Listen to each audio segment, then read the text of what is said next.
Good morning everyone. Welcome to Prabhakar's arithmetic and reasoning. మనకు already తెలంగాణలో SI notification, constable notification తొందరలోనే వచ్చే అవకాశం ఉంది కాబట్టి మీ అందరి కోసం ఎస్ఐ అండ్ కానిస్టేబుల్ ప్రీవియస్ పేపర్స్ని సాల్వ్ చేస్తున్నానండి. ఆల్రెడీ ఫస్ట్ 50 ఎస్ఐ 2022 పేపర్ని ఆల్రెడీ సాల్వ్ చేయడం స్టార్ట్ చేయడం జరిగిందండి. ఎస్ఐ 2022 ప్రిలిమ్స్ పేపర్ని సాల్వ్ చేయడం స్టార్ట్ చేసామండి. ఆల్రెడీ నా ఫస్ట్ వీడియోలో ఫస్ట్ 15 క్వశ్చన్స్ అయిపోయాయి. నెక్స్ట్ 15 క్వశ్చన్స్ని మనం ఈ వీడియోలో చూద్దామండి.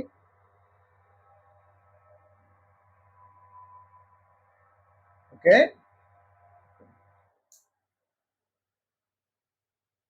ఒక పర్సన్ పి అనే పర్సన్ 5 లక్షల రూపాయలతో వ్యాపారాన్ని ప్రారంభించాడు.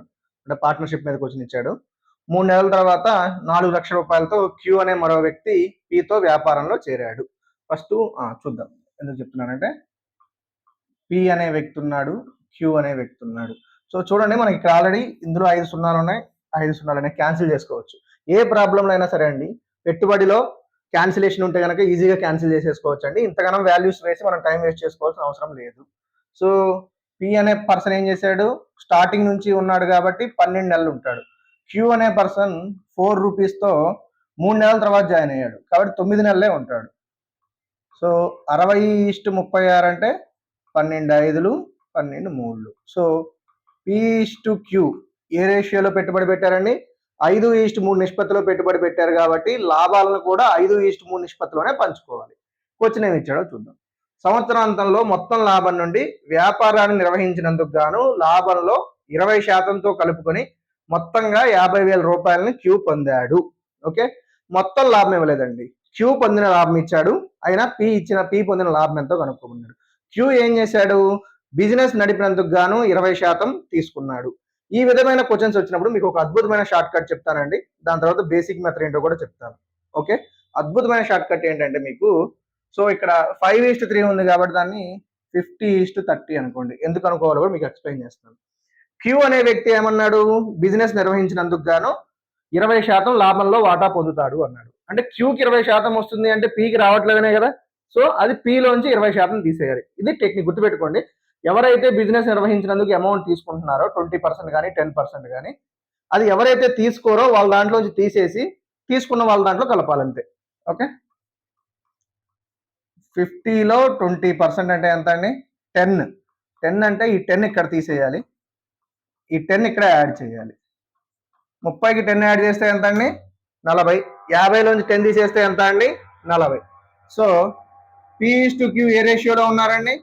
1:1 నిష్పత్తిలో లాభాలను పంచుకోవాలి. ఇక్కడ మనం చూసే షార్ట్ కట్ ఏంటంటే, బిజినెస్ నిర్వహించినందుకు గాను క్యూకి 20% వస్తుంది కాబట్టి ఆ 20%ని పీలోంచి తీసేయాలి. పీలోంచి తీసేస్తే ఎంత? 50లో 20% అంటే 10 తీసేసాను, 40. ఆ 10 30 కలిపారు. 1:1 నిష్పత్తిలో పంచుకోవాలి. క్యూకి ఎంత వస్తుందని చెప్పాడండి? 50,000 రూపాయలు వస్తుందని చెప్పాడు. సో పీకి కూడా ఎంత వస్తుందండి? అప్పుడు 50,000 వస్తుంది. ఎందుకు? 1:1 నిష్పత్తిలో 1 50,000 కాబట్టి ఇక్కడ 1 కూడా ఏమవుతుంది? 50,000. చాలా సింపుల్ క్వశ్చన్ అనమాట. ఎంత వస్తుంది? 50,000.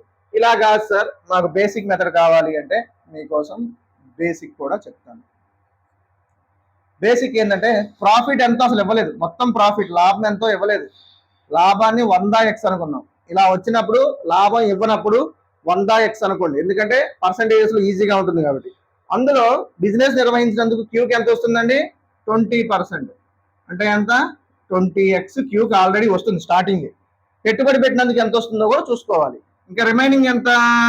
80x. ఈ 80x ని పీకి క్యూకి ఏ రేషియోలో విభజించాలి? 5:3 నిష్పత్తిలో విభజించాలి. అర్థమైందా? ఇది షార్ట్ కట్ మెథడ్ అండి, ఇది బేసిక్ మెథడ్ అండి. ఓకే, 80x ని 5:3 అంటే సింపుల్ తెలిసిపోతుంది. ఇక్కడ 50x 30x. క్యూకి మొత్తం ఎంత వచ్చిందండి? ఇక్కడ 20x, ఇక్కడ 30x. 50x is equal to ఎంతకు సమానం? 50,000 వస్తుందని చెప్పాడు క్యూకి. సో పీకి కూడా ఎంత వస్తుంది? 50x కదా. 50x అంటే ఎంత? 50,000. సో ఎంత వచ్చే అమౌంట్ ఎంత? 50,000.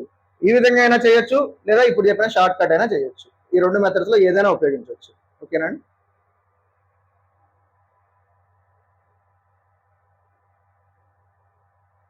ABCలు వరుసగా 4,200, 8,400, 5,400 పెట్టుబడులతో వ్యాపారాన్ని ప్రారంభించాడు.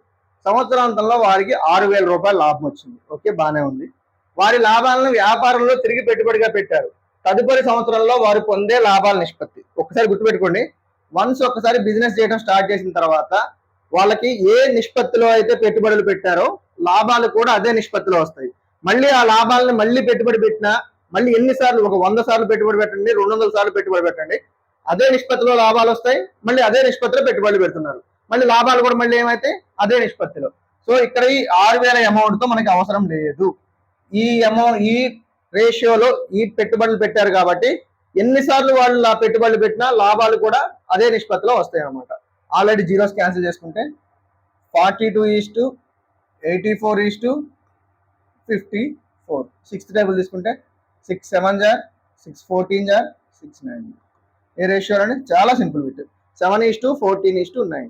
సో ఇక్కడ ఈ 6,000 రూపాయలు మనం కన్ఫ్యూజ్ చేయడం కోసం ఇచ్చారు కానీ అవసరం లేదు. అట్లా కాకుండా ఏకి ఎంత వస్తుంది, బికి ఎంత వస్తుంది, సికి ఎంత వస్తుంది అంటే అప్పుడు ఈ లాభాన్ని మనం డివైడ్ చేయాలి. కానీ అలా అడగలేదు. వచ్చిన లాభాలను మళ్ళీ పెట్టుబడి పెట్టారట. ఏ నిష్పత్తిలో వస్తాయండి? 7:14:9 నిష్పత్తిలో వస్తాయి. మళ్ళీ ఇదే నిష్పత్తిలో పెట్టుబడి పెడతారు, మళ్ళీ లాభాలు ఏమవుతాయి? మళ్ళీ ఇదే నిష్పత్తిలో వస్తాయి. అట్లా 100 సార్లు మళ్ళీ పెట్టుబడి పెట్టినా ఇదే నిష్పత్తిలో పెడతారు, మళ్ళీ లాభాలు కూడా ఇదే నిష్పత్తిలో వస్తాయి. ఓకే,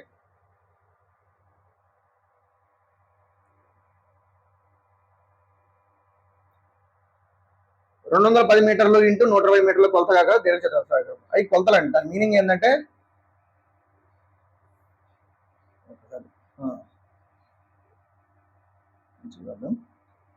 పెద్ద తీసుకోండి.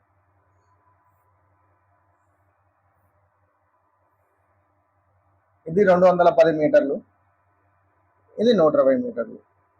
అలా ఉన్న దీర్ఘచతురస్రాకారం కొలతలో స్థలం యొక్క పొడవుకి వెడల్పుకి సమాంతరంగా ఉంటూ స్థలానికి మధ్యగా వెళ్తున్న 12 మీటర్ల వెడల్పు కలిగే 2 రోడ్లు ఆ స్థలాన్ని 4 సమాన భాగాలుగా విభజిస్తుంది. అంతేలేదండి, మధ్యలో పార్క్ లాగా ఉందనుకుందాం, మధ్యలో రోడ్డు ఉంది.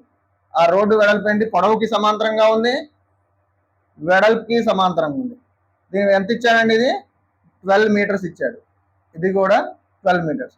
దీన్ని 4 భాగాలుగా విభజించాయి అనమాట, 4 సమాన భాగాలుగా. ఏమేంటి? 1 2 3 4. ఇవి 4 సమాన భాగాలుగా విభజించాయి. అయితే ఒక్కొక్క భాగం యొక్క వైశాల్యం ఒకటి కనుక్కుంటే చాలు. వైశాల్యం కావాలంటే ఇది కూడా దీర్ఘచతురస్రం షేప్ లో ఉందిగా. వైశాల్యం కావాలంటే ఏం కావాలి? లెంత్ ఇంటూ బ్రెడ్త్, పొడవు ఇంటూ వెడల్పు కావాలి. ఈ పొడవు ఎంతో కావాలి, ఈ వెడల్పు ఎంతో కావాలి. మొత్తం పొడవు ఎంత అండి? 210 మీటర్లు. దాంట్లో నుంచి 12 మీటర్లు తీసేద్దాం, రోడ్డుకు పోయింది కాబట్టి. 210 నుంచి 12 తీసేస్తే 198. ఈ మొత్తం 198 కాబట్టి దాంట్లో సగం ఇటు 99 ఉంటుంది, ఇటు 99 ఉంటుంది, బై 2 99. ఇది కూడా 120. దాంట్లో నుంచి 12 తీసేద్దాం, తీసేస్తే ఎంత? 120 నుంచి 12 తీసేస్తే 108 బై 2 54. అంటే ఇది 54 ఉంటుంది, ఇది 54 ఉంటుంది. అవునా కదా? సో దీని వైశాల్యం కావాలంటే 99 ఇంటూ 54. సో ఏరియా ఏమైంది? 99 ఇంటూ 54. మల్టిప్లై కూడా చేసుకోవచ్చు. లేదా 100 ఇంటూ 54 తీసేసి 100 ఇంటూ 54 చేస్తే 5400. దాంట్లోంచి ఒక 54 తీసేస్తే సరిపోతుంది. అర్థమైందా? 5400 లో నుంచి ఒక 54, ఎందుకంటే 100 కాదుగా 99 ఉంది. 10లోంచి 4 పోతే 6, 9లోంచి 5 పోతే 4 3. ఎంత వస్తుంది? 5346. లేదా కన్ఫ్యూజ్ ఉందంటే మల్టిప్లై చేసుకోండి, సింపుల్, ఏదైనా ఒకటే. అర్థమైనా? ఇక్కడ తెలుసుకోవాల్సిన లాజిక్ ఏంటంటే ఈ 12 మీటర్స్ తీసేయంగా ఇటు సగం ఉంటుంది కాబట్టి ఇది 99 అవుతుంది, ఇది 99 అవుతుంది. ఇక్కడ ఈ 12 పోగానే 108 ఉంటుంది కాబట్టి ఇది 54 అవుతుంది, ఇది 54 అవుతుంది. మనకి వైశాల్యం అడిగాడు, మొత్తం యొక్క 4 ప్లేసులు వైశాల్యం అడగలేదు, ఒక్కొక్క వైశాల్యం ఎంత అన్నాడు, ఏరియా ఆఫ్ ఈచ్ పార్ట్ ఎంత అన్నాడు. సో పొడవు ఇంటూ వెడల్పు 99 ఇంటూ 54 అంటే ఎంత? 5346 వస్తుంది. చాలా సింపుల్ క్వశ్చన్ అండి.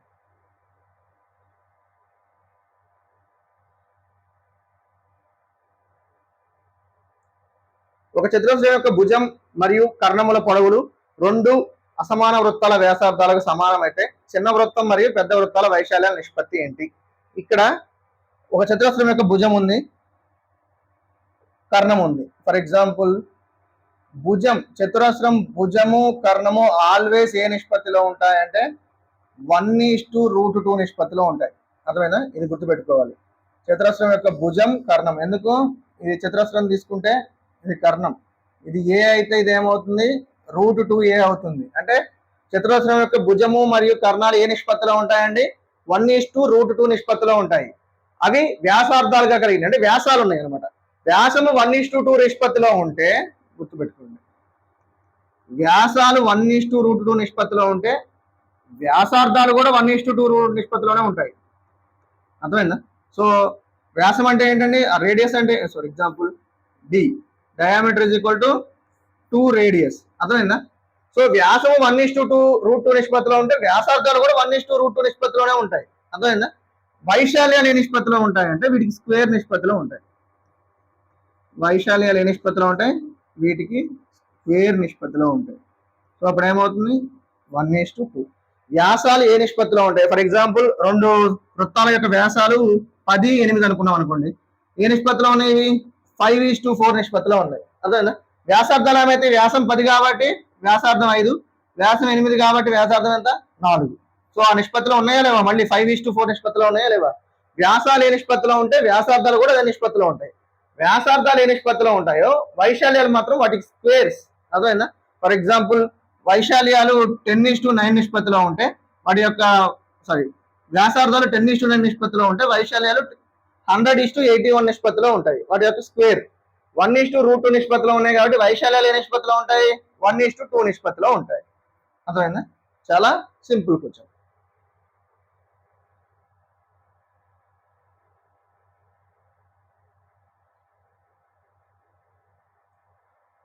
A solid cone is melted and with that entire material a sphere is made having volume of 38,808 centimeter cube. If the radius of the cone and sphere are equal, then height of the cone is. Simple question అండి. శంకుని కరిగించి గోళాన్ని తయారు చేశారు. ఎప్పుడైనా పర్లేదు 3 dimensional ఏదైనా కరిగించి ఇంకో 3 dimensional చేశారు అంటే వాటి యొక్క ఘన పరిమాణాలు సమానం. If the 3 dimensional material is melted and another 3 dimensional material is made, then their volumes are same. Okay, or if the 2 dimensional material is melted and another 2 dimensional material is made, then their areas are equal. ఒక 2 dimensional material ఏదైనా కరిగించి ఇంకొక 2 dimensional material తయారు చేస్తే వాటి వైశాల్యాలు సమానం అవుతాయి. అలా కాకుండా 3 dimensional కరిగించి ఇంకొక 3 dimensional తయారు చేశారు అంటే వాటి ఘన పరిమాణాలు సమానం అవుతాయి. ఇక్కడ దేన్ని కరిగించి దేన్ని తయారు చేశారు? కోన్ని కరిగించి 1/3 πr² కరిగించి దేన్ని తయారు చేశారు? 4/3 πr³ గోళాన్ని తయారు చేశారు. ఏమన్నాడు? శంకు యొక్క వ్యాసార్థము గోళం యొక్క వ్యాసార్థము సమానం అన్నాడు. ఓకే, వ్యాసార్థం దీని రేడియస్ సేమ్ కాబట్టి r² క్యాన్సిల్, ఇక్కడ ఒక r మిగులుతుంది. π cancel, 3 cancel. So height is equal to ఏమవుతుంది? 4r. అర్థమైందా? వాడు ఏమడిగాడు? శంకు యొక్క ఎత్తు ఎంత అన్నాడు. సో ఏమవుతుంది? 4r అడుగుతుంది. రేడియస్ తెలియదు కాబట్టి కనుక్కుంటాం. మనకి ఏమి ఇచ్చాడు? ఘన పరిమాణం 4/3 πr³ అంటే 27/2. r³ ఈజ్ ఈక్వల్ టు ఎంత? 38,808 ఇచ్చాడు. ఓకే, చూద్దాం. 22 ఖచ్చితంగా క్యాన్సిల్ అవుతుందండి, పోయేసాడు. అందుకే 30 టేబుల్స్ రావాలని చెప్పాను, 30 టేబుల్స్. 22 ఎక్కడ చూద్దాం. 22 ఒకట్లు 22, 16 మిగులుతుంది, 168. 22 ఏళ్ళు 154, 14 మిగులుతుంది, 140. 22 ఆర్లు 132, 8 మిగులుతుంది, 80 ఏంటంటే 22 4. కన్ఫ్యూజ్ కనిపించుంటే ఫస్ట్ 2తో క్యాన్సిల్ చేయండి, 2 11. దీన్ని కూడా 2తో క్యాన్సిల్ చేయండి, నెక్స్ట్ మళ్ళీ 11తో క్యాన్సిల్ చేయండి, ఇదే వస్తుంది. ఓకే, 4th టేబుల్ 4 4 16, 1 మిగులుతుంది, మళ్ళీ 16, 4 4 16, 4 1 4. r³ ఈజ్ ఈక్వల్ కింద 3 ఏళ్ళు 21 ఉంటుంది. 441 ఇంటూ 21. 441 ఏమని రాయొచ్చు? 21 ఇంటూ 21 అని రాయొచ్చు, అవునా కదా? So r³ is equal to 21³ అవుతుంది. r ఈజ్ ఈక్వల్ టు ఏమవుతుంది? 21. కానీ మనకు కావాల్సింది h. h is equal to 4 into 21. So h is equal to ఎంత? 84. ఇది ఆన్సర్. అర్థమైందా? చాలా ఈజీ క్వశ్చన్ అండి.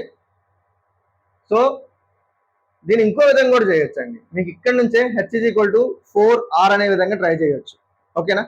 రేడియస్ ఎంత అన్ని క్యాలిక్యులేటర్ అవుతున్నాయి కాబట్టి 7 యొక్క మల్టిపులే ఖచ్చితంగా అవుతుంది. అర్థమైందా? పోయే విధంగా ఉంది కాబట్టి 7 యొక్క మల్టిపులే అవుతుంది. ఇందులో 7 యొక్క మల్టిపుల్ ఏంది? 84 మాత్రమే. ఆ విధంగా ట్రై చేయొచ్చు. అర్థమైందా?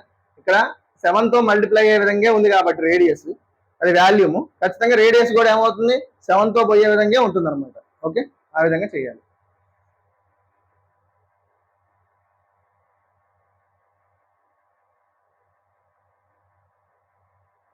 Time and work, pipes and systems రెండు ఒకటే అండి, సేమ్ మోడల్.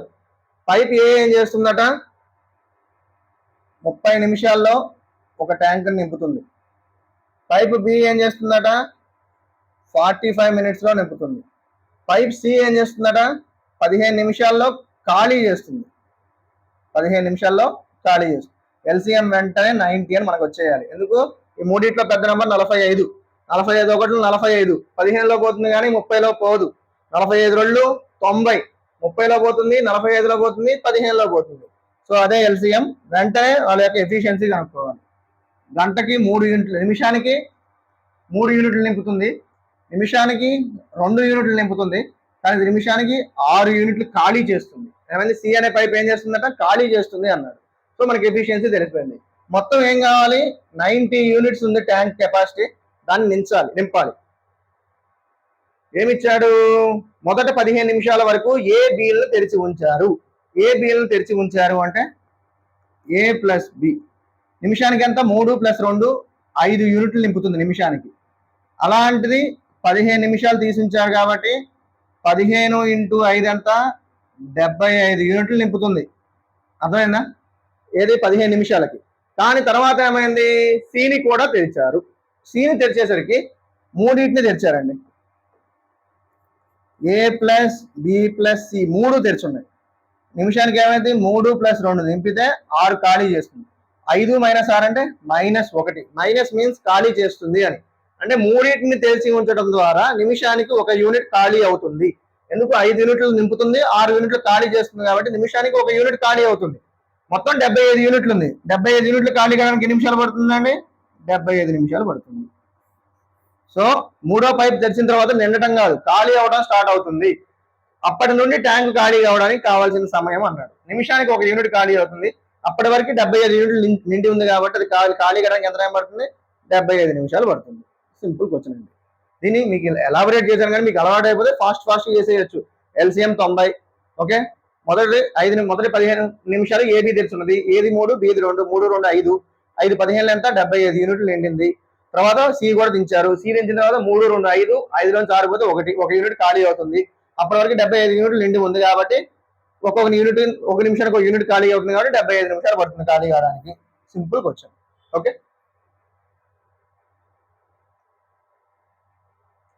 చూడండి ఇది కూడా పైప్స్ అండ్ సిస్టమ్స్ మీద ఇచ్చాడు. అంటే టైమ్ అండ్ వర్క్ లెక్క.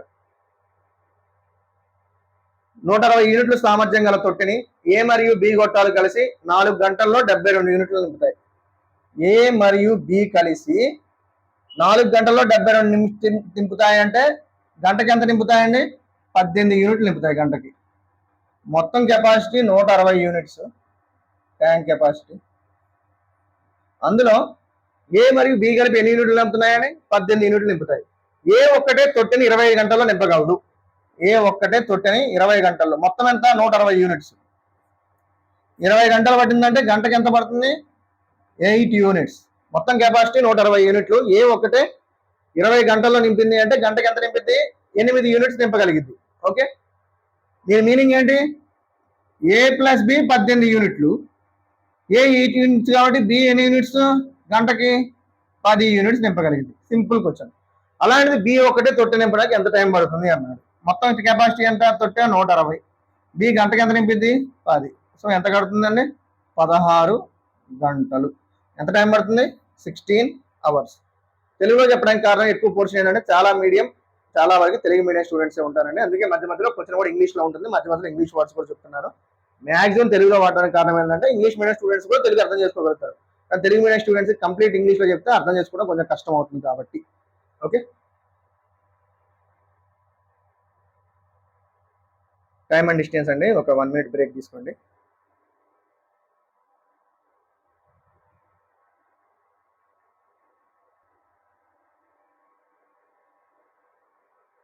ఓకే అండి, టైమ్ అండ్ డిస్టెన్స్ ఎప్పుడైనా గుర్తుపెట్టుకోండి. Time and work pipes and systems, ఈ రెండు ఒకటే టాపిక్. ఓకే, అదేవిధంగా time and distance, trains and boats and streams, ఈ మూడు ఒకటే topic. Time and distance, time and work వచ్చేస్తే మీకు పైప్స్ అండ్ సిస్టమ్స్ వచ్చేసినట్టే, అర్థమైందా? టైమ్ అండ్ డిస్టెన్స్ వచ్చేస్తే మీకు ట్రైన్స్, బోట్స్ అండ్ స్ట్రీట్స్ వచ్చాయి, పడవలు మరియు ప్రవాహాలు, ట్రైన్స్, టైమ్ అండ్ డిస్టెన్స్, అర్థమైందా? ఇవన్నీ ఇంటర్లింక్ అనమాట. టైమ్ అండ్ వర్క్ ఏమో pipes and systems interlinked, time and distance ఏమో ట్రైన్స్, బోట్స్ అండ్ స్ట్రీమ్స్ అనేది ఇంటర్లింక్డ్ అనమాట. ఓకే, ఇక్కడ ట్రైన్స్ సంబంధించి క్వశ్చన్ ఇచ్చాడు. ట్రైన్స్ సంబంధించి క్వశ్చన్ ఇచ్చినప్పుడు ఒకటే ఫార్ములా అండి. టైమ్ అండ్ డిస్టెన్స్ లో ఒకటే formula, universal formula, distance is equal to speed into time, అర్థమైందా? దూరం ఈజ్ ఈక్వల్ టు వేగం ఇంటూ కాలం. ఈ ఫార్ములాని మనం మర్చిపోవడానికి లేదు, అర్థమైందా? మెయిన్ ఫార్ములా ఏంటంటే distance is equal to speed into time. అక్కడ డిస్టెన్స్ ఏ విధంగా ఉంది, స్పీడ్ ఏ విధంగా ఉంది అనేది మనకి మ్యాటర్ అనమాట. టైం ఏ విధంగా ఉంటుందనే మ్యాటర్. ఇప్పుడు మీకు చెప్పాల్సింది ఏంటంటే ఒక ఎగ్జాంపుల్, ట్రైన్స్ కి సంబంధించి రెండు ట్రైన్స్ ఆపోజిట్ గా వస్తున్నాయి అంటే, రెండు ట్రైన్స్ ఆపోజిట్ గా ఒకదానికొకటి వ్యతిరేక దిశలో వస్తుంటే దూరం, అర్థమైందా? దూరం లేదా డిస్టెన్స్ దేనికి ఈక్వల్ అవుతుందంటే ట్రైన్స్ యొక్క పొడవుకి, L1 L2 ఈ రెండింటి యొక్క పొడవుకి సమానం అవుతుంది, అర్థమైందా? ట్రైన్స్ యొక్క దూరం దేనికి సమానం అవుతుంది, L1 L2, అర్థమైందా? ఓకే, అలా కాకుండా ఇదేంటి, వ్యతిరేక దిశలో రెండు ట్రైన్స్ వ్యతిరేక దిశలో వస్తే దూరం ఏమో L1 + L2 అవుతుంది, వేగమేమో S1 + S2 అవుతుంది. అది గుర్తుపెట్టుకోండి. రెండు ట్రైన్స్ వ్యతిరేక దిశలో ఒకదానికొకటి వ్యతిరేక దిశలో వస్తే దూరం ఏమో L1 + L2, వేగమేమో S1 + S2.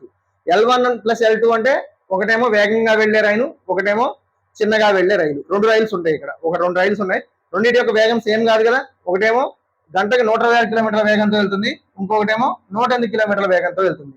ఇది వేగంగా వెళ్లే రైలు, ఇది స్లోగా వెళ్లే రైలు, అంటే రెండు యొక్క ట్రైన్. అలా కాకుండా రెండు సమాన దిశలో వెళ్తున్నాయి, ఒకటే దిశలో వెళ్తున్నాయి, ఒకే దిశ అంటే సేమ్ డైరెక్షన్. ఇదేమో ఆపోజిట్ డైరెక్షన్. ఆపోజిట్ డైరెక్షన్ లో వెళ్తున్నాయి అంటే దూరం ఏమో L1 + L2, స్పీడ్ ఏమో S1 + S2. ఇప్పుడు స్పీడ్ గా ఒకే దిశలో వెళ్తున్నప్పుడు తొందరగా క్రాస్ అవుతాయా, లేదా సేమ్ దిశలో వెళ్తున్నప్పుడు తొందరగా క్రాస్ అవుతాయా? వ్యతిరేక దిశలో వెళ్తున్నప్పుడు తొందరగా క్రాస్ అవుతాయి, అందుకే స్పీడ్ కూడా ఏమవుతుందంటే పెరుగుతుంది, అర్థమైనా? అలా కాకుండా దూరం, అప్పుడు ఏమవుతుంది, దూరం ఏమవుతుందంటే స్లో ట్రైన్ ఏది ఉందో దాన్ని, స్లో ట్రైన్ యొక్క లెంత్, దూరం ఏమవుతుంది స్లో ట్రైన్ యొక్క పొడవు, అర్థమైందా? వేగం ఏమవుతుందంటే S1 - S2, ఇది మీరు రాసుకోవాలి. అర్థమైందా? వేగం ఏమవుతుంది S1 - S2. వ్యతిరేక దిశలో వెళ్తున్నప్పుడు దూరం ఏమో రెండు ట్రైన్ల యొక్క పొడవుని కలుపుకోవాలి, అర్థమైందా? వేగమేమో రెండు యొక్క స్పీడ్స్ ని కూడా కలుపుకోవాలి. వ్యతిరేక దిశలో రెండింటిని కలుపుకోవడం, కానీ ఒకే దిశలో వెళ్తున్నప్పుడు మాత్రం దూరమేమో స్లోగా వెళ్లే ట్రైన్ యొక్క లెంత్ కి సమానం అవుతుంది, వేగమేమో రెండింటిని తీసేసేయాలి. ఇది మీరు గుర్తుపెట్టుకోండి, బేసిక్ ఫార్ములా అండి. బేసిక్ ఇది ఒకటి మీరు మైండ్ లో, ఇప్పుడు ఈ ప్రాబ్లం నుంచి మీరు నేర్చుకోవాల్సింది ఏంటంటే ఆన్సర్ కాదు, ఈ టెక్నిక్ నేర్చుకోవాలి, అర్థమైందా? వేరే ప్రాబ్లం ఇచ్చిన మనం చేయగలగాలి అంటే రెండు వ్యతిరేక దిశలో వెళ్తే ఏంటి, రెండు సేమ్ దిశలో వెళ్తే ఏంటి, మనకి మొత్తం ఫార్ములా ఏంటి, distance is equal to speed into టైమే. కానీ రెండు వ్యతిరేక దిశలో వెళ్తున్నప్పుడు దూరం ఏమో రెండు ట్రైన్స్ యొక్క పొడవు అవుతుంది, ఒకే దిశలో వెళ్తున్నప్పుడు దూరం ఏమో స్లోగా ప్రయాణించే ట్రైన్ యొక్క లెంత్ అవుతుంది, అర్థమైందా? వేగమేమో రెండింటిని కూడుకోవాలి, ఇక్కడ వేగమేమో రెండింటిని తీసివేయాలి. ఓకేనా, చూద్దాం. ఫస్ట్ కండిషన్ ఏంటి, రెండు రైళ్లు సమాంతర పట్టాలపై గంటకి 126 కిలోమీటర్లు మరియు 108 కిలోమీటర్ల వేగంతో పరిగెడుతున్నాయి. అవి వ్యతిరేక దిశలో పరిగెడుతున్నప్పుడు అవి ఒకదాన్ని ఒకటి పూర్తిగా దాటడానికి 5 సెకండ్లు పడుతుంది, అర్థమైందా? ఏదైనా distance is equal to S × T, అర్థమైందా? అవి వ్యతిరేక దిశ గురించి మాట్లాడుకున్నాం, వ్యతిరేక దిశ. అప్పుడు డిస్టెన్స్ ఏమవుతుందని చెప్పాను, రెండు ట్రైన్స్ యొక్క పొడవుకి సమానం అవుతుంది. స్పీడ్ ఏమని చెప్పాను, రెండింటిని కూడుకోవాలి, ఇక్కడ రాస్తాను already, S1 + S2 into time ఎంత 5 సెకండ్స్. S1 ప్లస్ S2 అంటే ఎంత? 126 ప్లస్ 108 అంటే ఎంత అవుతుంది చూడండి. 6 8 14 3 230. ఇది 234 కిలోమీటర్ పర్ అవర్. ఇది ఎక్కడుంది? కిలోమీటర్ పర్ అవర్ అనేది మీటర్ పర్ సెకండ్ లోకి మార్చాలి అంటే 5/18తో మల్టిప్లై చేసుకోవాలి. ఎందుకు అంటే టైం ఇక్కడ సెకండ్స్ లో ఉంది కాబట్టి వేగం కూడా మీటర్ పర్ సెకండ్ లోనే ఉండాలి. అర్థమైందా? అంటే ఏమవుతుంది? 5/18 ఇంటూ 5. 18 ఒకటిలో 18, 54 3. 13 5 65, 65 5, 65 300, 325 మీటర్లు. ఎందుకు? స్పీడ్ ఏమో మీటర్ పర్ సెకండ్ లో ఉంది, టైం ఏమో సెకండ్స్ లో ఉంది కాబట్టి దూరం ఎందులో ఉండాలి? మీటర్స్ లో ఉండాలి. ఇది వ్యతిరేక దిశ. అలా కాకుండా ఒకటే దిశ సమాంతరంగా వెళ్తున్నాయి. ఒకటే దిశలో వెళ్తున్నప్పుడు సేమ్ ఫార్ములా. డిస్టెన్స్ ఏమవుతుందండి? స్లోగా వెళ్ళే ట్రైన్ది అంటే LS అనుకున్నాం. అర్థమైనా? ఇందులో ఏదైనా ఒక ట్రైన్ స్లోగా వెళ్తుంది, L2 అనే ఒక ట్రైన్ స్లోగా వెళ్తుంది అనుకుందాం. L1 ఫాస్ట్ గా వెళ్తుంది, L2 స్లోగా వెళ్తుంది. స్పీడ్ ఏమవుతుందండి? S1 minus S2 into time ఎంత ఇచ్చాడు? మళ్ళీ 30 సెకండ్లని ఇచ్చాడు. చూడండి, ఒకే దిశలో వెళ్తుంటే మాత్రం టైం ఎంత పడుతుంది? 30 సెకండ్లు పడుతుంది. So L2 is equal to S1 minus S2 అంటే 126లోంచి 108 పోవాలి. సో 18 వస్తుంది. సో ఇది కూడా కిలోమీటర్ పర్ అవర్ లో ఉంది కానీ మీటర్ పర్ సెకండ్ లో మార్చుకుంటే 5/18 into 30. 18 cancel. L2 is equal to 150 మీటర్లు. కానీ ఇప్పుడు మనకు వచ్చింది ఏంటంటే వేగంతో వెళ్లే రైలు పొడవు కాదండి. ఎప్పుడైనా చెప్పాను, ఒకదానికి ఒకటి ఆపోజిట్ దిశలో వెళ్తుంటే మనకు వచ్చేది ఏంటి అంటే స్లోగా వెళ్లే రైలు అంటే నిదానంగా వెళ్లే రైలు పొడవు వస్తుంది. కానీ మనకేంటి? ఫాస్ట్ గా వెళ్లే రైలు పొడవు కావాలి. L1 plus L2 is equal to ఏమొచ్చింది మనకి ఇక్కడ already? 325. L1 plus L2 value ఎంత? 150 ఈజ్ ఈక్వల్ టు 325. 325 నుంచి 150 పోతే 175. సింపుల్ టెక్నిక్ అండి. బాగా ప్రిపేర్ అయ్యే వాళ్ళకి ఎమ్మటినే అర్థమైపోతుంది. ఫస్ట్ ఇచ్చిన మ్యాటర్ నుంచి L1 ప్లస్ L2 వస్తుంది, సెకండ్ ఇచ్చిన మ్యాటర్ నుంచి L2 వస్తుంది.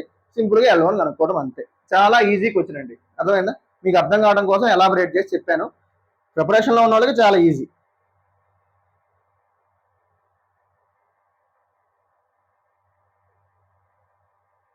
ఓకే,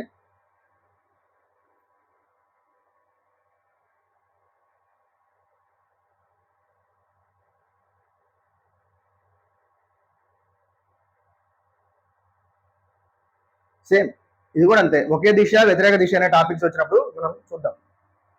వ్యతిరేక దిశలో వెళ్తున్నాయి అనుకోండి అండి, ఏదైనా ఏం వెళ్తున్నాయి? 2 ట్రైన్స్ వ్యతిరేక దిశలో వెళ్తున్నప్పుడు మనం సాపేక్ష వేగం గురించి మాట్లాడుకుంటాం. సాపేక్ష వేగం ఏంటంటే 2 ట్రైన్స్ యొక్క స్పీడ్ ని యాడ్ చేసుకోవాలి. సాపేక్ష వేగం means relative speed. Relative speed ఏమవుతుంది? 2 ట్రైన్స్ యొక్క వేగం. అలా కాకుండా ఒకటే దిశలో వెళ్తున్నాయి అనుకోండి, సేమ్ దిశలో వెళ్తుంటే సాపేక్ష వేగం ఏమవుతుందంటే S1 మైనస్ S2. అర్థమైందా? అది గుర్తుపెట్టుకోవాలి. 450 మీటర్ల పొడవు కలిగిన రైలు గంటకి 65 మీటర్ల వేగంతో ప్రయాణిస్తూ 27 సెకండ్లలో ఒక దిశ, ఏ దిశలో తెలియదు, ఒకే దిశలో లాగండి, ఒక దిశలో ప్రయాణిస్తుంది. అది కూడా మనమే కనుక్కోవాలి. వ్యతిరేక దిశలో ప్రయాణిస్తుందా, సేమ్ దిశలో ప్రయాణిస్తుందా? గుర్తుపెట్టుకోండి, ఒకే దిశలో ప్రయాణిస్తే సాపేక్ష వేగం అనేది మిగతా 2 స్పీడ్ల కంటే ఎక్కువ ఉంటుంది. అర్థమైందా?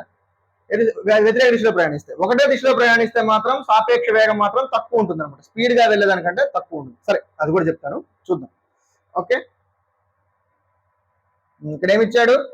ప్రయాణిస్తున్న ఒక వ్యక్తిని దాటుతుంది. ఆ వ్యక్తి ప్రయాణించే వేగం మరియు ప్రయాణించే దిశ. ఇక్కడ కూడా మీరు నేర్చుకోవాల్సింది ఏంటి అంటే, ఒక ట్రైను ఒక మనిషిని కానీ ఒక కిలోమీటర్ రాయి, ఒక రాయి ఉందనుకోండి, ఏదైనా ఒక ప్లేస్ని దాటింది అంటే ట్రైన్ పొడవే దాని యొక్క దూరానికి సమానం. D is equal to S into T కదా. అర్థమైనా? ఫర్ ఎగ్జాంపుల్ ఒక వ్యక్తిని దాటింది, ఒక పర్సన్ దాటింది. పర్సన్ని దాటి పర్సన్ ఏం లేదు, నడుచుకుంటూ వెళ్ళలేదు. ఒక స్టాక్ ఇలా ఉన్నాడు, ఒక పర్సన్ నుంచొని ఉన్నాడు. ఒక పర్సన్ ఒక ట్రైన్ ఎంతో స్పీడ్తో వెళ్తుంది, దాటింది. అప్పుడు దూరం ఈజ్ ఈక్వల్ టు ట్రైన్ యొక్క పొడవే. అలా కాకుండా ఒక ట్రైన్ ఒక ప్లాట్ఫామ్ను దాటింది, దాటినప్పుడు దూరం ఈజ్ ఈక్వల్ టు ట్రైన్ పొడవు ప్లస్ ప్లాట్ఫామ్ పొడవు. అర్థమైందా? ట్రైన్ పొడవు ప్లస్ ప్లాట్ఫామ్ పొడవు. అర్థమైందా? ఒక మనిషిని దాటింది అంటే దూరం ఈజ్ ఈక్వల్ టు ట్రైన్ పొడవే. కానీ ఒక ప్లాట్ఫామ్ దాటింది అంటే దూరం ఈజ్ ఈక్వల్ టు ట్రైన్ పొడవు ప్లస్ ప్లాట్ఫామ్ పొడవు. ఇక్కడ నేర్చుకోవాల్సింది ఈ టెక్నిక్ మాత్రమే. అర్థమైందా? ఇది బేసిక్ అనేది గుర్తుపెట్టుకోవాలి. ఇక్కడ ఏమైంది, మనిషి స్టాండర్డ్ గా లేదు, నడుచుకుంటూ పోతున్నాడు. ట్రైన్ కి వ్యతిరేక దిశలోనే నడుస్తున్నాడు, లేదా ట్రైన్ కి వెళ్ళే దిశలోనే నడుస్తున్నాడు. ఏ దిశలో మనం కనుక్కోవాలి. కానీ ఎంత టైం పట్టిందట? Distance is equal to speed into time. Okay, ఎంత టైం పట్టింది? 27 సెకండ్లు పట్టింది. స్పీడ్ ఏమో తెలియదు మనకి, ఎంత స్పీడ్ తో వాళ్ళ సాపేక్ష వేగం ఏంటో మనకి తెలియదు. ఓన్లీ ట్రైన్ పొడవు తెలుసు. సాపేక్ష వేగం ఏంటో, మనిషి మూవ్ అవుతూ ఉన్నాడు కాబట్టి అక్కడ సాపేక్ష వేగం తీసుకోవాలి. ఆ సాపేక్ష వేగం ఏంటో తెలియదు, ఓన్లీ ట్రైన్ స్పీడే ఇచ్చాడు, మనిషి స్పీడ్ ఇవ్వలేదు. ఓకే, 450 మీటర్లు 27 సెకండ్లు. ఓకే, డిస్టెన్స్ ఎంత? 450. ఈ స్పీడ్ ఏందో మనకి తెలియదు, 27. Yes is equal to 450/27. 9 3 950, అంటే 50/3 మీటర్ పర్ సెకండ్ అండి. కానీ ఇక్కడ ట్రైన్ స్పీడ్ 65 km/h లో ఉంది. సో దీన్ని కూడా మనం మార్చుకుంటే ఏమవుతుందంటే, దేంతో మార్చుకుంటాం? 18/5, 5 10లు 3 6లు, సో 60 km/h. సాపేక్ష వేగం ఎంత అండి? సాపేక్ష వేగం 60 km/h. ఇక్కడ 2 కేసెస్ తీసుకుందాం. మనకి ఫర్ ఎగ్జాంపుల్ వ్యతిరేక దిశలో నడుస్తుంటే yes is equal to S1 + S2 అనమాట. వ్యతిరేక దిశలో నడుస్తుంది అనుకున్నాం. First 60 is equal to S1 ఎంత? 65 + S2. So S2 is equal to ఎంత? -5. వేగం ఎప్పుడు నెగిటివ్ లో ఉండదు. సో వ్యతిరేక దిశలో కాదు, ఒకటే దిశలో నడుస్తున్నారు ఇద్దరు. వ్యతిరేక దిశలో ఉన్నప్పుడు ఎస్ ఈజ్ ఈక్వల్ టు ఎంత? సేమ్ దిశలో ఉన్నప్పుడు S1 - S2. సాపేక్ష వేగం 60, train speed 65, S2. So S2 is equal to ఎంత? 5 km/h. సో గంటకు 5 కిలోమీటర్లు, ఒకటే దిశ. మీకు ఆల్రెడీ చెప్పాను, సాపేక్ష వేగం ట్రైన్ స్పీడ్ కంటే తక్కువ ఉంది అంటే ఒకటే దిశ. అట్లా కాకుండా సాపేక్ష వేగం ట్రైన్ స్పీడ్ కంటే ఎక్కువ ఉంది అంటే వ్యతిరేక దిశ. సాపేక్ష వేగం ట్రైన్ స్పీడ్ కన్నా తక్కువ ఉంది అంటే ఒకటే దిశలో వెళ్తున్నారు ఇద్దరు. అలా కాకుండా సాపేక్ష వేగం ట్రైన్ స్పీడ్ కంటే ఎక్కువ ఉంది అంటే వ్యతిరేక దిశలో వెళ్తున్నారని అర్థం. అప్పుడే కదా వ్యతిరేక దిశలో వెళ్తుంటేనే రెండు స్పీడ్లను కలుపుకునేది, అప్పుడే సాపేక్ష వేగం ఎక్కువ ఉంటుంది. కానీ ఇప్పుడు ట్రైన్ స్పీడ్ కంటే సాపేక్ష వేగం తక్కువ ఉంది. సో కాబట్టి ఏంటి, ఒకటే దిశలో వెళ్తున్నాడు, మనిషి గంటకి 5 km స్పీడ్ లో వెళ్తున్నాడు.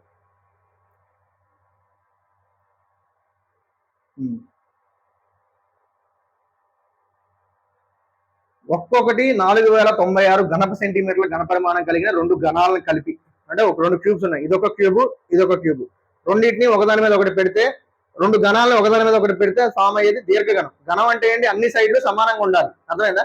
కానీ ఘనం మీద ఇంకొకటి ఘనం పెడితే అన్ని సైడ్లు సేమ్ ఉంటాయా? సేమ్ ఉండవు. అప్పుడు ఫామ్ అయ్యేది ఏంటి అంటే దీర్ఘఘనం. అలా ఫామ్ అయిన దీర్ఘఘనం యొక్క సంపూర్ణతల వైశాల్యానికి 2 ఘనాలను విడివిడిగా తీసుకున్నప్పుడు వాటి యొక్క సంపూర్ణతల వైశాల్యానికి డిఫరెన్స్ ఎంత అన్నాడు. అర్థమైందా? ఉపరితల వైశాల్యం, సంపూర్ణతల వైశాల్యం, ఓకే అర్థమైందా? 2 ఘనాలను విడివిడిగా తీసుకున్నాం, వాటి ఉపరితల వైశాల్యం ఎంతో చూడాలి. ఫర్ ఎగ్జాంపుల్ ఎంత ఘనం యొక్క ఘనపరిమాణం ఎంత ఇచ్చాడు? A cube is equal to 4096. అందుకే మీకు క్యూబ్స్ రావాలన్నాను. ఇది 16 యొక్క cube. So A is equal to ఎంత? 16. అది పక్కన పెట్టండి.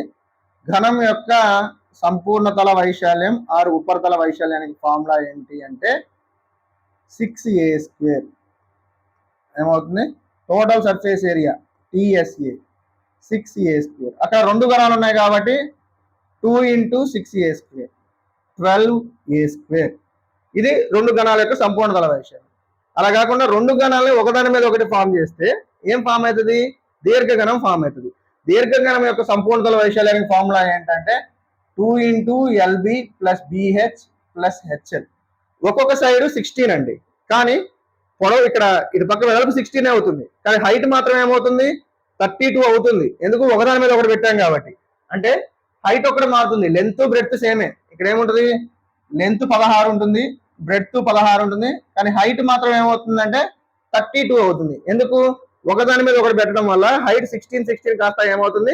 32 అవుతుంది. పొడవు 16 ఉంటుంది, వెడల్పు 16 ఉంటుంది, కానీ హైట్ మాత్రం 32 అవుతుంది. సార్ ఇప్పుడు ఇదంతా సబ్స్టిట్యూట్ చేయాలా అంటే అంత టైం వేస్ట్ చేసుకోవద్దు. మీకు ఇక్కడ ఒక అద్భుతమైన షార్ట్ ట్రిక్ చెప్తాను.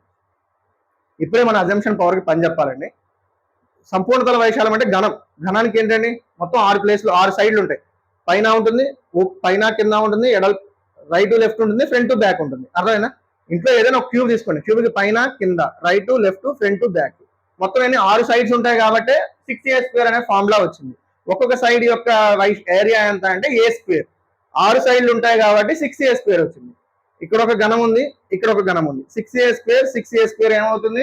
12a² అవుతుంది. కానీ ఒకదానిపైన ఒకటి ఉంచినప్పుడు ఈ కింద దాని యొక్క పై పార్ట్, పై దాని యొక్క కింద పార్ట్ మూసుకొని పోతాయి కదా, ఆ రెండు కౌంట్ లోకి రావు. అర్థమైనా? గణం మీద గణం పెట్టాను, ఈ కింద దాని యొక్క పై పార్ట్, పై దాని యొక్క కింద పార్ట్ మూసుకొని పోతాయి, అవి కౌంట్ లోకి రావు. మిగతాదంతా కౌంట్ లోకి వస్తుంది. సో మిగతాది మొత్తం ఎంత ఉంటుంది అన్నప్పుడు 10a² ఉంటుంది. అంటే కౌంట్ లోకి రానిదంత 2a² కౌంట్ లోకి రాలేదు. ఆ డిఫరెన్స్ ఏంటంటే దానికి దీనికి భేదం ఏంటంటే ఆ 2a² భేదం అవుతుంది. పై కింద దాని యొక్క పై పార్ట్, పై దాని యొక్క కింద పార్ట్, ఆ రెండింటిని ఒకదాని మీద ఒకటి ఉంచినప్పుడు ఈ రెండు మూసుకొని పోవడం వల్ల కౌంట్ లోకి రావు. ఆ కౌంట్ లోకి రాని ఏమవుతుంది? 2a². 2 ఇంటూ ఏ అంటే ఎంత? 16². 2 ఇంటూ 16² అంటే 256. 2 ఇంటూ 256 అంటే 512. చాలా ఈజీ క్వశ్చన్ అండి. చూసారా ఎంత ఈజీగా ఉందో? ఇదంతా మళ్ళీ సబ్స్టిట్యూట్ చేసి మొత్తం చేసి చేయాల్సిన అవసరం లేదు. డిఫరెన్స్ ఎంత వస్తుంది? ఈ రెండు సైడ్స్ మూసుకుపోతాయి కాబట్టి రెండు సైడ్స్ ఏమవుతాయంటే a², 2a² అవుతుంది. Okay,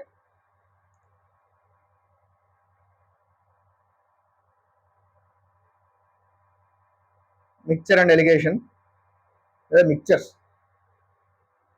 in a mixture of acid and water, acid water ఉందట, ఏ రేషియోలో ఉన్నాయో తెలీదు, x:y రేషియోలో ఉంది. ఒక లీటర్ వాటర్ యాడ్ చేస్తే ఏం యాడ్ చేశారు? 1 లీటర్ వాటర్ యాడ్ చేశారు. 1 లీటర్ వాటర్ యాడ్ చేస్తే ఆ మిక్చర్లో యాసిడ్ ఎంత ఉంటుందట? 20% ఉందట. గుర్తుపెట్టుకోండి, 20% ఉంది అంటే దాని మీనింగ్ ఏంటి? 1/5. ఈ 5 ఏంటంటే టోటల్ అండి, యాసిడ్ ప్లస్ వాటర్ కలిపి 5 ఉంది. దాంట్లో యాసిడ్ మాత్రమే 1 ఉంది. యాసిడ్ 1 ఉందంటే రిమైనింగ్ 4 ఏముంటుంది? వాటర్. అంటే ఫస్ట్ ఇనీషియల్ రేషియో ఎంతో మనకి తెలియదు. 1 లీటర్ వాటర్ యాడ్ చేయడం వల్ల 1:4 రేషియోలోకి వచ్చాయి. నెక్స్ట్ ఏమైంది? ఇదే మిక్చర్ కి 1 లీటర్ యాసిడ్ యాడ్ చేశారట. దీనికి ఏం చేశారు? 1 లీటర్ యాసిడ్ యాడ్ చేశారు. యాడ్ చేయడం వల్ల ఆ మిక్చర్ లో ఏమైందట? యాసిడ్ 33 వచ్చిందట. 33 అంటే ఎంత? 1/3. దీని మీనింగ్ ఏంటి? 1 యాసిడ్, 3 వాటర్ కాదండి, టోటల్ యాసిడ్ ప్లస్ వాటర్ 3 కాబట్టి 1 యాసిడ్ కాబట్టి 2 వాటర్ అవుతుంది. 1:2. ఇప్పుడు మీరు గమనించాల్సింది ఏంటంటే ఇది పక్కన పెట్టేసేయండి, ఈ పార్ట్ వరకు చూద్దాం. ఈ పార్ట్ వరకు యాసిడ్ అండ్ మిక్చర్స్ చూసిన వాళ్ళకి, మిక్చర్స్ చూసిన వాళ్ళకి ఈజీగా అర్థమైపోతుందండి. ఇక్కడ యాడ్ అయింది ఏంటి? యాసిడ్ యాడ్ అయింది, వాటర్ యాడ్ చేయలేదు కదా. అంటే వాటర్ ఇక్కడ 4 ఉంది కాబట్టి ఇక్కడ కూడా ఏమయ్యాలి? వాటర్ 4 ఉండాలి. 4 వచ్చేటట్టు మల్టిప్లై చేసుకుంటాం. 2తో మల్టిప్లై చేసుకుంటే ఏమవుతుంది? 2:4 అవుతుంది. ఇక్కడేమో 1:4 రేషియోలో యాసిడ్ వాటర్ ఉన్నాయి, ఇక్కడేమో 2:4 రేషియోలో ఉన్నాయి. బాగానే ఉంది. ఇక్కడ 1 నుంచి 2కి రావడానికి కారణం ఏంది? మనం 1 లీటర్ యాసిడ్ కలపటం. దానివల్ల డిఫరెన్స్ ఎంత వచ్చింది? 1 పార్టే కదా. 1 part is equal to 1 litre. అర్థమైందా? ఇక్కడ 1 లీటర్ ఉంది, కాస్త 1 లీటర్ యాడ్ చేయడం వల్ల 2 లీటర్స్ అయింది. అర్థమైందా? అంటే 1 part దేనికి సమానం అవుతుంది? 1 లీటర్కి సమానం అవుతుంది.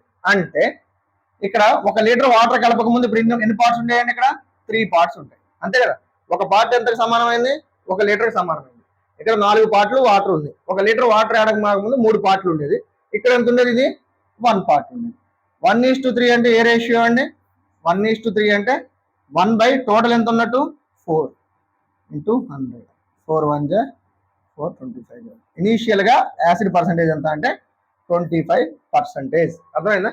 సింపుల్ గా ఇక్కడ వాటర్ యాడ్ చేయలేదు కాబట్టి వాటర్ ని సమానం చేసుకున్నాం. సమానం చేసుకోవడం వల్ల ఇక్కడ 1 ఉంది, 2 ఉంది. అంటే 1 లీటర్ యాడ్ చేయడం వల్ల 1 పార్ట్ పెరిగింది. ఇక్కడ కూడా 1 లీటర్ యాడ్ చేయడం వల్ల 1 పార్ట్ పెరిగి ఉంటుంది కాబట్టి ఇనీషియల్ గా ఎంత ఉంటుంది అండి? 3 లీటర్లు. ఇది 1 లీటర్ ఉంది. 1:3 అంటే ఎంత పర్సెంటేజ్? 25%. చాలా సింపుల్ లాజిక్ అని అర్థం చేసుకుంటే చాలు.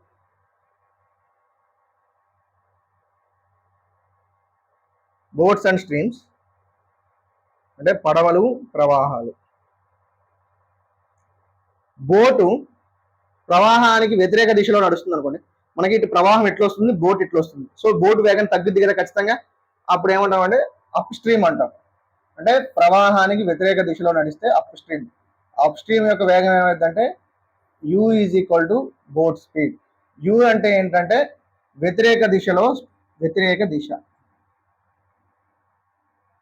b అంటే పడవ వేగం, అది రాసుకోవాలి మీరు.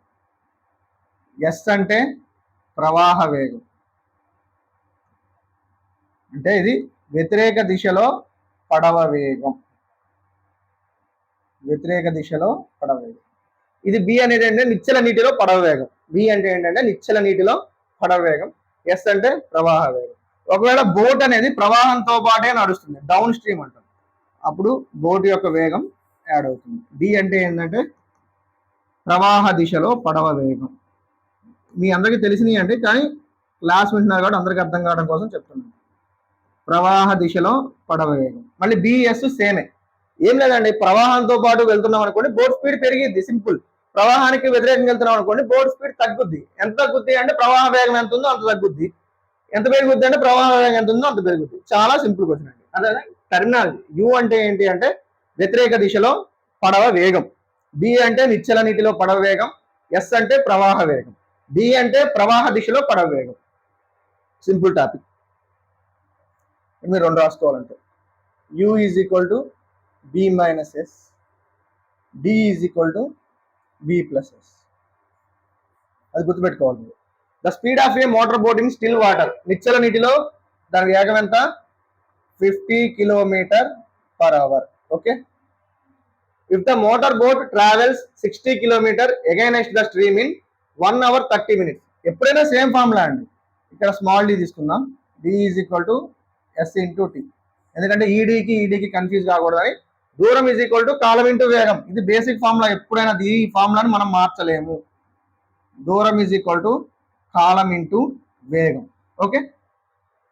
వేగం గురించి మాట్లాడుకోవాలి. వేగం అనేది అది ప్రవాహానికి వ్యతిరేక దిశలో ఉందా, ప్రవాహానికి సేమ్ దిశలో ఉందో చూడాలి. ఏమంటున్నాడు?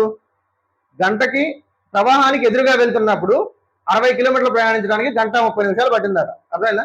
ప్రవాహానికి వ్యతిరేక దిశలో వెళ్తుంది కాబట్టి యూ తీసుకోవాలి. అక్కడ దూరం ఎంత మనకి? 60 కిలోమీటర్లు.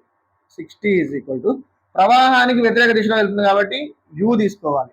అర్థమైందా? 60 is equal to you into time. 60 ఏంది? స్పీడ్ బదులు ఏం తీసుకోవాలి? యూ తీసుకోవాలి. ఎందుకు? వ్యతిరేక దిశలో వెళ్తుంది కాబట్టి. ఎంత? యూ అంటే boat speed minus yes into time. ఎంత టైం పట్టింది? 1:30 పట్టింది. 1:30 అంటే 1.5 hours, అంటే 3/2 hours. ఇక్కడ వేగం కిలోమీటర్ పర్ అవర్ లో ఉంది కాబట్టి ఇది కూడా కిలోమీటర్ పర్ అవర్ లోనే ఉండాలి. 3 1 3 2 so 20. 40 is equal to boat speed ఎంత ఇచ్చారు? Already 50 minus S. S is equal to 10 kilometre per hour. S అంటే ఏంది? ప్రవాహ వేగం ఎంత? 10 కిలోమీటర్ పర్ అవర్. అర్థమైందా? ఓకే. ఇప్పుడు ప్రవాహం వెంబడి వెళ్ళడానికి పట్టే సమయం ఎంత అన్నాడు? 100 కిలోమీటర్లు ప్రయాణించడానికి. సేమ్ అండి, distance is equal to speed into టైమే. డిస్టెన్స్ ఎంత? 100 కిలోమీటర్లు. ఇప్పుడు స్పీడ్ ఏమవుతుందండి? ప్రవాహంతో పాటు వెళ్ళాలి. బి ప్లస్ ఎస్ అవుతుంది. అర్థమైందా? ఎంత టైం పడుతుందో తెలియదు. Time 100 is equal to b plus yes అంటే ఎంత? 50 ప్లస్ 10 ఎంత? 60 is equal to time. Time ఎంత? 100/60. ఇదేంటిది? దేంట్లో ఉంది? ఇది అవర్స్ లో ఉంది. 100/60 అవర్స్. మనకి నిమిషాల్లో అడిగారు కాబట్టి 60తో మల్టిప్లై చేసుకోవాలి. సో ఎంత? 100 minutes. చాలా సింపుల్ అండి. వ్యతిరేక దిశలో వచ్చినప్పుడు టైం కనుక్కున్నాము, ప్రవాహ దిశలో ఉన్నప్పుడు టైం కనుక్కోవాలి. ఒక టైం ఇచ్చేసి ఇంకొక టైం కనుక్కోవాలి, అంతే. ఓకే. చాలా ఈజీ క్వశ్చన్ అండి.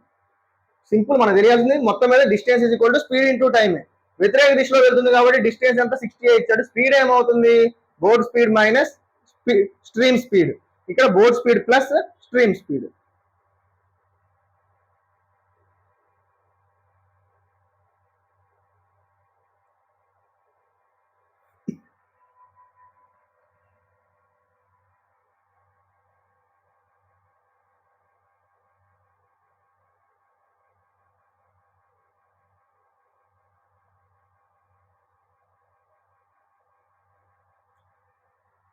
ఏ నుండి బికి ఒక మోటార్ పడవ ప్రయాణించి తిరిగి ఏకి చేరుతుంది. ఏ నుంచి బికి వెళ్ళింది, మళ్ళీ బి నుంచి ఏకి వెళ్ళింది. వాటి మధ్య దూరం 2 కిలోమీటర్లు. సో ఏ నుంచి బికి 2 కిలోమీటర్స్, బి నుంచి ఏకి 2 కిలోమీటర్స్. పూర్తి ప్రయాణానికి పట్టిన సమయం 30 నిమిషాలు. Distance is equal to speed into time. So ఇక్కడ నుంచి టైమ్ ఈజ్ ఈక్వల్ టు ఏమవుతుంది? Distance by speed. Okay. Distance వెళ్ళేటప్పుడు 2 కిలోమీటర్లే. అదేనా? 2 కానీ ఒక దిశలో ఏంటి? ప్రవాహంతో పాటు వెళ్తారు, ఒక దిశలో ప్రవాహంతో పాటు ఆపోజిట్కి వెళ్తారు. ప్రవాహంతో పాటు వెళ్ళేటప్పుడు board speed stream speed add చేసుకోవాలి. డిస్టెన్స్ సేమే, బి మైనస్ ఎస్ అవుతుంది. టైం ఎంత 30 నిమిషాలు. 30 నిమిషాలు మీన్స్ 1/2 హాఫ్ అన్ అవర్. 2 దేని స్పీడ్ ఇచ్చాడు? ప్రవాహ వేగం గంటకు 3 కిలోమీటర్లు. గంటకు 3 కిలోమీటర్లు అంటే ఎస్ అనేది 3 కిలోమీటర్ల పర్ వేగం. బోర్డ్ స్పీడ్ తెలియదు. b+3 + 2/b-3 is equal to 1/2. దీన్ని మీరు ఈక్వేషన్ పద్ధతిలో సాల్వ్ చేసుకుంటూ వెళ్ళదు, ఆప్షన్స్ ద్వారా వెళ్దాం. బి ప్లేస్ లో 8 పెట్టుకుందాం. ఏమవుతుంది? 2/11 + 2/5. 1/2 వస్తుందో లేదో చూసుకోవాలి. ఎల్సిఎం ఎంత? 55. 1/2 వచ్చే ఛాన్స్ కనపట్టలేదు. ఓకే, చూద్దాం కావాలంటే. 55 ఎన్నిసార్లు పోతుంది? 5 సార్లు పోతుంది. 10. ఇది 11 సార్లు పోతుంది. 22 అంటే ఎంత? 32/55 కాదు. ఆప్షన్ 2 1 తీసుకుందాం. 1 తీసుకుంటే 1 + 3 ఎంత? 4/1 - 3 అంటే -2.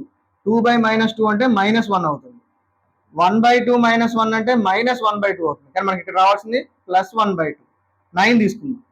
2/9 + 3 అంటే 12 + 2/9 - 3 అంటే 6. 2/12 అంటే 1/6. 2/6 అంటే 1/3. నా పాత వీడియోలో చూసుంటారు ఎప్పుడో, మీకు ఇది ఆల్రెడీ చెప్పాను. 1/6 + 1/3 వాల్యూ చాలా ఇంపార్టెంట్. ఎందుకు అంటే 1/6 + 1/3 ఈజ్ ఈక్వల్ టు 1/2. ఎల్సిఎం ఎంత? 6. 1 టైం పోతుంది, 2 టైమ్స్ పోతుంది. 2 1 = 2. 3/6 అంటే ఎంత? 1/2. ఇవన్నీ చేయకోకుండా ఇది మనకి చాలా చాట్లు అవసరం అవుతుంది. 1/6 + 1/3 వాల్యూ ఎంత అంటే 1/2. సో అంత మనకి ఆన్సర్ ఎంత? 9 km/h. వెళ్ళేటప్పుడేమో ప్రవాహంతో పాటు వెళ్తుంది, వచ్చేటప్పుడేమో ప్రవాహంతో పాటు వస్తుంది. Distance by speed time, distance by speed time. Okay, చాలా ఈజీ క్వశ్చన్ అండి. ఓకే, ఎంత? 9 km/h.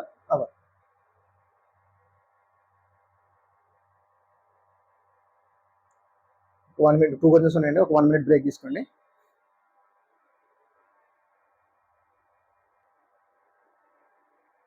ఓకే, నెక్స్ట్ క్వశ్చన్ పరుగు పందెం గురించి అండి. రెండు వేరు వేరు పరుగు పందాలు. ఒకటేమో 1200 మీటర్ల పరుగు పందెంలో బి అనే పర్సన్ ఏని 120 మీటర్ల తేడాతో ఓడించాడు. ఇంకో పరుగు పందెం ఉంది. ఆ పరుగు పందెంలో ఏ పార్టిసిపేట్ చేయలేదు కానీ బి పార్టిసిపేట్ చేశాడు. ఆ 800 మీటర్ల పరుగు పందెంలో బి అనేవాడు సిని 40 మీటర్ల తేడాతో ఓడించాడు. ఇప్పుడు ఇంకొక డిఫరెంట్ పరుగు పందెం ఉంది. ఆ పరుగు పందెంలో ఏ సి పార్టిసిపేట్ చేస్తే ఏ అనే పర్సన్ సిని ఎంత తేడాతో ఓడించగలడు. అంటే డిఫరెంట్ పరుగు పందాలు, కానీ వాటి యొక్క రిలేటివ్ రేషియో ఒక రేషియో తీసుకొని రావాలి మనం. ఓకే, ఫస్ట్ పరుగు పందెం చాలా ఈజీగా వచ్చినండి, మంచి ఇంట్రెస్టింగ్ క్వశ్చన్ కూడా. ఒక పరుగు పందెం ఏ బి ఇద్దరు పార్టిసిపేట్ చేశారు. ఏ ఎంత? 1200 మీటర్స్ రీచ్ అయ్యేసరికి బి ఎంత రీచ్ అయ్యాడు? 120 మీటర్ల తర్వాత ఓడిపోయాడు. అంటే ఏ రీచ్ అయిపోయాడు 1200 మీటర్లు. అప్పటికి బి ఎక్కడికి వెళ్ళి ఉంటాడు? 1080 మీటర్స్కి వెళ్ళి ఉంటాడు. ఎందుకు? 120 తక్కువ కాబట్టి. సో A/B రేషియో ఎంత అవుతుంది? 1200:1080. 12 టేబుల్లో పోతాయండి, 10 9. సో ఏబి స్పీడ్లు ఏ రేషియోలో ఉన్నాయి? 10:9 రేషియోలో ఉన్నాయి. అంతే కదా. ఏ 1200 మీటర్లు వెళ్తే బి ఆడికి వెళ్ళాడు 1080కే వెళ్ళాడు. అలా కాకుండా ఇంకొక పరుగు పందెం ఉంది. అది ఎవరు పార్టిసిపేట్ చేశారు? బిసి పార్టిసిపేట్ చేశారు. బి 800 రీచ్ అయ్యేసరికి సి ఎక్కడికి వెళ్ళాడు? 760 దగ్గరికే వెళ్ళాడు. సో B/C ఏమవుతుంది? 800:760. 0 0 క్యాన్సిల్. 4 20లు, 4 19. సో ఇక్కడ మనం తెలుసుకోవాల్సింది ఏంటంటే A/B తెలిసింది ఏమని? 10:9 అని. B/C కూడా తెలుసు ఏమని? 20:19 అని. అప్పుడు A/B/C ఏమవుతుందో చూడాలి, మల్టిప్లై చేసుకోవాలి. 10 20లు 200, 9 20లు 180, 9 19లు 171. అంటే A/C ఈజ్ ఈక్వల్ టు 200:171. ఏమవుతుంది? ఇప్పుడు పరుగు పందెం ఎంత? 400 మీటర్ల పరుగు పందెం. డబల్ ఏ 400 అయితే బిఎస్సి ఏమవుతుంది? డబల్ 342 అవుతుంది. అంటే ఏ 400 రీచ్ అయ్యేసరికి సి ఎక్కడ దాకా వెళ్తాడు? 342 దాకా వెళ్తాడు. అంటే ఎంత దూరంతో ఓడిపోతాడు? డిఫరెన్స్ ఎంత? 58 మీటర్ల తేడాతో ఓడిపోతాడు. చాలా సింపుల్ క్వశ్చన్. ఫస్ట్ దాని నుంచి ఏబి యొక్క రేషియో కనుక్కోవాలి.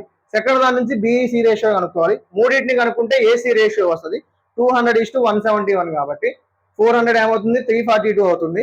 ఏ 400 మీటర్స్ వెళ్ళేకడికి సి ఎక్కడికి వెళ్తాడు? 342కే వెళ్ళగలుగుతాడు. సో ఎంత డిఫరెన్స్ తో ఓడిపోతాడు?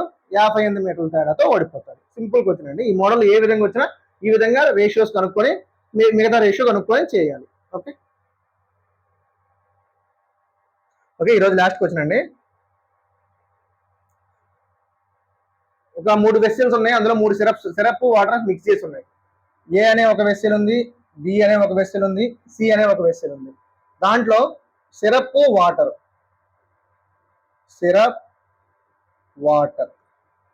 సిరప్ మీరు SW పెట్టేసుకోండి, మీకు కన్ఫ్యూజ్ కాకూడదని ఇట్లా రాస్తున్నా అంతే. మీరు ఎటు తిరిగి టైం వేస్ట్ చేయొద్దు. ఏ రేషియోలో ఉందండి? 2:3 రేషియోలో ఉన్నాయి, ఇక్కడ 3:5 రేషియోలో ఉన్నాయి, 5:7 రేషియోలో ఉన్నాయి. ఒక దాంట్లో నుంచి 15 లీటర్ల మిక్చర్ని తీశారట. సో దీంట్లో నుంచి ఎంత తీశారు? 15 లీటర్స్ తీశారు. సెకండ్ దాంట్లో నుంచి 16 లీటర్స్ తీశారు. థర్డ్ దాంట్లో నుంచి ఎంతో తెలియదు, X లీటర్స్ తీసేసి ఒక వెస్సెల్లో ఆ మూడింటిని పోసారు. పోసిన తర్వాత ఏ రేషియోలో ఉన్నాయంటే 2:3 రేషియోలో ఉన్నాయట. వాటర్ సిరప్ వాటర్, ఇది సిరప్, ఇది వాటర్. అర్థమైందా? సిరప్ మరియు వాటర్ నిష్పత్తి 2:3 అయినా ఎక్స్ ఎంత అన్నాడు. ఇది గుర్తుపెట్టుకోండి. 2, 3, 5.